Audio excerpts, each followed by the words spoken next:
Ćao, drugari. Bonika nije tu. Tako da mogu da vam ispričam šta je to što sam već odavno želela i kako mi se to napokon ispunila želja. A on neka i dalje živi u neznanju. Zamislite, nervira se od prošle emisije. Samo kunđa i sve me gleda popreko i naopačke. Baš me briga. Napokon da i on nešto ne zna. Više nije pametnjaković. I tačka. Aj, te devojčice iz naše škole. Pa idu mi na živce. Samo cvrkuću. Jaj, što imaš pametnog brata. Pa jaj, što ti je brat lep. A najgore je kad kažu jaj, što imaš lepog i pametnog brata. Da puknem od besa i muke. Kao da nemaju više reči u tom njihovom rečniku. Ne mogu ni da zamislim šta sve pišu u tim pismima koja mu šalju. Puna mi je torba tih pisama. A i taj Bonika. Te zna ovo, te zna ono. A kad nešto ne zna, mora da proveri, da pronađe i da nauči. Da poludiš. I kako sad da ostanem glupava pored njega? Uvek mi nešto trabunja i uvek me nešto nauči.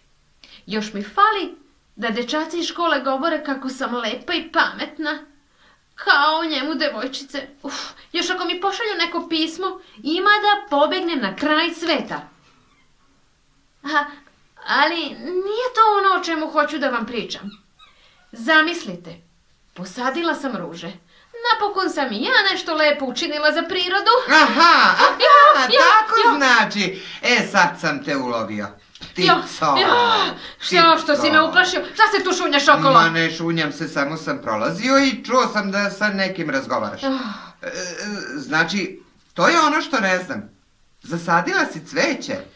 Jesam. I da znaš, mnogo sam srećna. Zamisli. Prvo sam iskopala jamu.